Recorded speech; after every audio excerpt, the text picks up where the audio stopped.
Okay guys, तो finally DJI Flip in the house.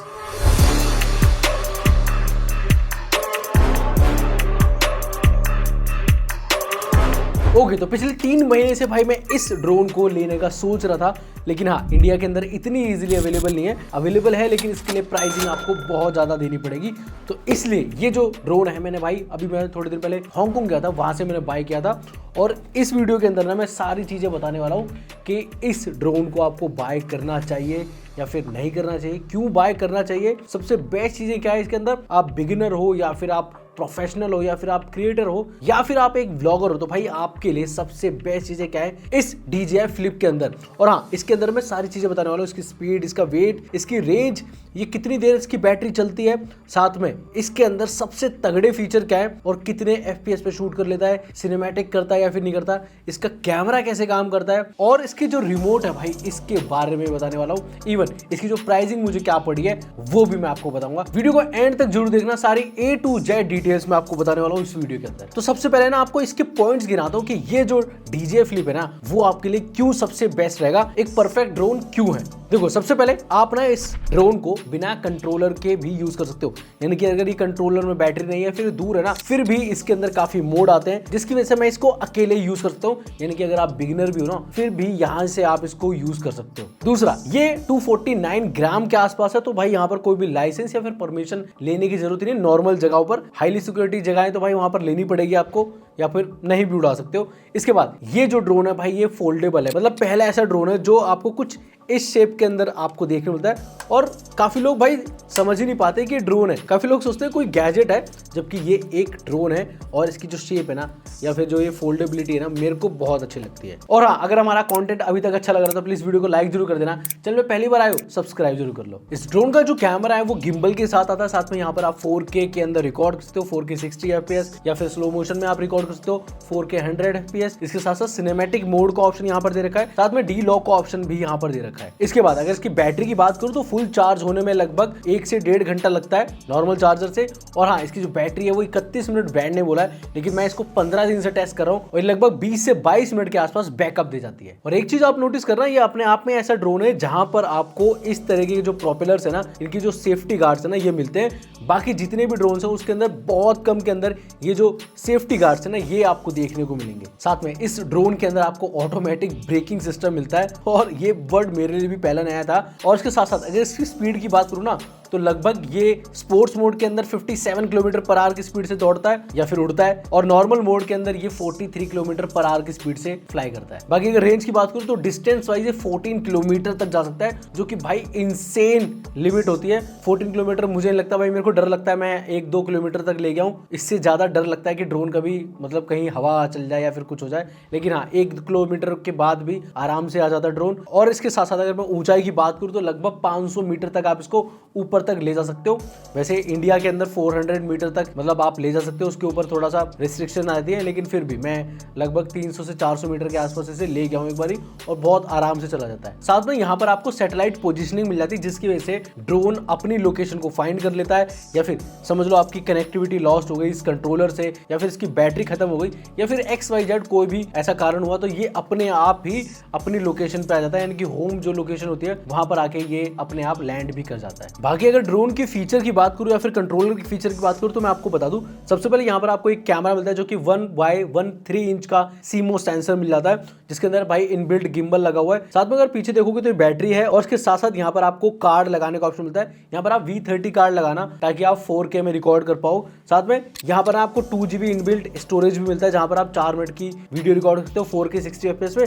Type-C का interface है, और यहाँ पर आपको 2 बटन मिलते हैं, लाइटें मिलती है। यहाँ से एक से तो ये ऑन ऑफ हो जाता है, मतलब थोड़ी देर के लिए टैप ऑन रखोगे तो ऑन ऑफ हो जाता है, जबकि दूसरा जो बटन है अगर आपका कंट्रोलर नहीं है तो आप यहीं से मोड चेंज करके, फॉलो करके या फिर कोई और मोड लगा के भाई इसे आप फ्लाई करा सकते हो। अब ये सारी बातें थी DJI के इस ड्रोन की, जो आप सिंगल यूज में ले सकते हो। लेकिन अगर आपके पास कंट्रोलर है तो भाई इसके अंदर भी बहुत तगड़े तगड़े फीचर आते हैं। सबसे पहले यहाँ पर आपको जो डिस्प्ले मिलती है इसका साइज काफी बड़ा है, यहाँ पर लगभग आपको 6 इंच के आसपास डिस्प्ले मिल जाती है। ऑन ऑफ का बटन मिल जाता है, यहाँ पर आपको बैटरी इंडिकेशन मिल जाती है, और CNS या फिर इसको बोल सकते हैं सिनेमैटिक या फिर नॉर्मल, और यहाँ पर आपको स्पोर्ट्स मोड मिल जाता है। अगर आप स्पोर्ट्स मोड में यूज करते हो तो भाई काफी तेजी में ड्रोन मतलब इधर उधर जाता है, ऊपर नीचे जाता है। सिनेमैटिक में जाओगे तो थोड़ा सा स्लो काम करता है, नॉर्मल में नॉर्मल की तरह काम करता है। होम लैंडिंग कंट्रोलिंग बटन यहाँ पर मिल जाता है और ये ट्रिगर्स हैं, लेफ्ट राइट ऊपर नीचे, यहाँ से होता है और यहाँ से लेफ्ट राइट होता है। इसके एंटीनाज हैं और बाकी जो बटन है ना उनमें बहुत सारे फीचर और मिल जाते हैं, जैसे कि इस बटन को दबाओगे तो रिकॉर्डिंग चालू हो जाएगी, इस बटन को दबाओगे तो भाई फोटो क्लिक हो जाएगी और एक बटन से आप जूम इन जूम आउट कर सकते हो। बाकी नीचे 2 बटन और मिलते हैं जहां पर भी आपको एक बटन के अंदर जो कैमरा है वो एकदम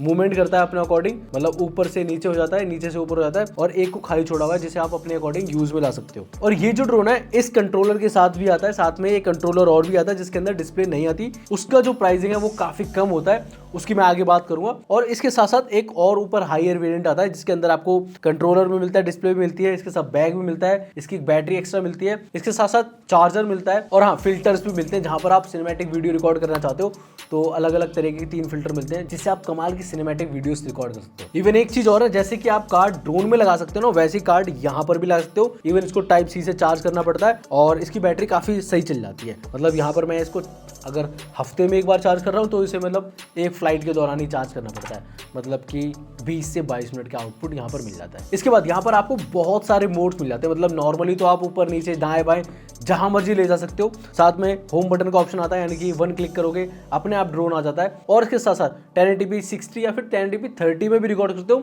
और वहीं पर आपको क्विक शॉट या फिर मास्टर शॉट का ऑप्शन मिलता है जहां पर आपको मतलब ये ऐसे घूमता है, मतलब सब्जेक्ट को ट्रैक कर लेता है और उसके अराउंड घूमता है। उसके साथ साथ यहाँ पर अगर आपको कोई रॉकेट शॉट लेना है, मतलब ड्रोन एकदम से ऊपर जाए, या फिर काफी तरह के जो शॉट्स है ना वो यहाँ पर आपको देखने मिलता है। इसके साथ साथ यहाँ पर आपका जो ड्रोन है वो कितनी दूर चला गया है, कितनी ऊपर उड़ रहा है, या फिर इसकी जो पोजीशन क्या है और आप कहाँ पर खड़े हो, ड्रोन से कितनी दूर खड़े हो, ये सारी डिटेल भी इस कंट्रोलर के अंदर या फिर इस डिस्प्ले के अंदर आती है। अगर आपके पास ऐसा डिस्प्ले नहीं है बाई चांस, या फिर आप नहीं लोगे, तो ये सारी चीजें फोन के अंदर भी देख सकते हो इसकी ऐप से कनेक्ट कराने के बाद। तो ये सारी बातें हो गई। अब इसके बाद ना मैं इसको फ्लाई कर लेता हूँ, इसके जो शॉट्स है वो एंजॉय कराता हूँ आपको, और इसके अंदर जो फॉलो मोड आता है ये सारी चीजें मैं दिखाता हूँ आपको, ताकि आपको एक अंदाजा लगे कि भाई ड्रोन कितना कमाल का काम करता है।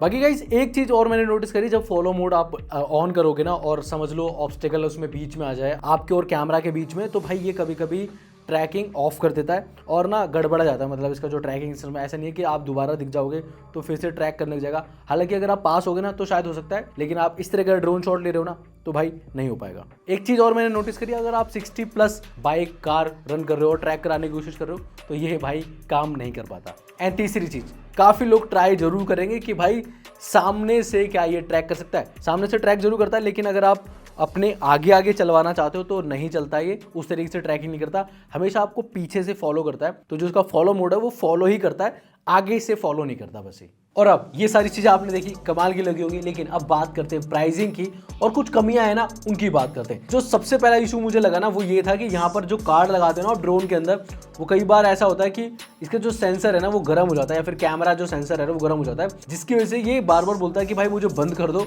उसके बाद में जब ठंडा हो जाऊँ तो मेरे को यूज करना। तो ये सबसे बड़ा इशू लगा। उसकी जगह आप ये यूज कर सकते हो कि कार्ड इसमें ना लगा के अपने कंट्रोलर में लगाओ तो ज्यादा बढ़िया रहेगा। दूसरा इशू, कभी कभी ऐसा होता है कि आपका जो लैंडिंग या फिर जहां पर आप खड़े हो, जहां से आपने उड़ाया है, उसको ये थोड़ा सा ना 2-4-50 मीटर आगे पीछे कर देता है कभी कभी, या फिर जो पोजीशन है वो कभी कभी आगे पीछे हो जाती है। बस कभी कभी की बात कर रहा हूं मैं, लेकिन हाँ ज्यादा टाइम सही रहती है। तीसरी चीज ये है कि जब भी आप स्पोर्ट्स मोड में यूज करोगे ना, तो भाई इसकी जो ऑब्स्टेकल्स है ना, यानी कि दीवार आ गई, पेड़ आ गया, भाई फिर ये उन चीजों को नहीं मानता। और एक बार ये भयानक तरीके से गिर भी गया था, मतलब मैंने दीवार में इसको टकरा दिया था।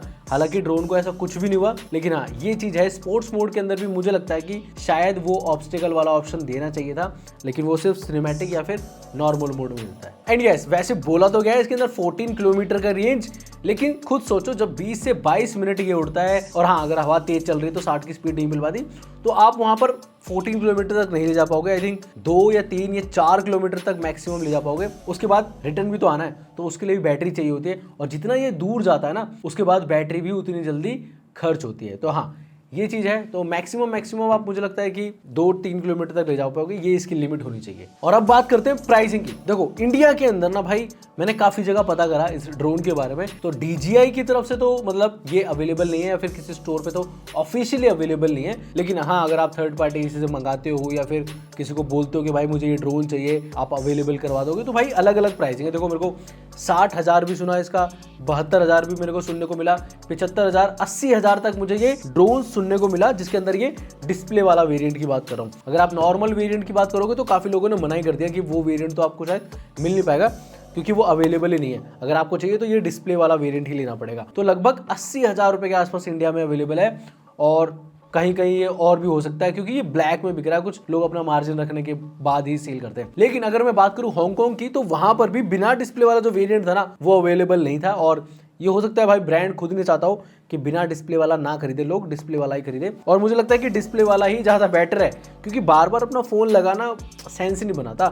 आपके फ़ोन पे कोई कॉल आ रही है, कुछ आ रही है, कनेक्शन लॉस हो रहा है, बैटरी लो हो रही है, भाई इन सारी चीज़ों को छोड़नी चाहिए। डिस्प्ले वाला ज़्यादा बेटर काम कर रहा है मेरे हिसाब से। पहले मैं भी बिना डिस्प्ले वाला ही बाय कर रहा था। तो इसकी जो प्राइसिंग है ना, जो बिना डिस्प्ले वाला है, वो है $3049 HKD डॉलर, यानी कि लगभग 33,800 समथिंग, कुछ मतलब 33,500 रुपये के आसपास आपको देखने को मिल जाएगा।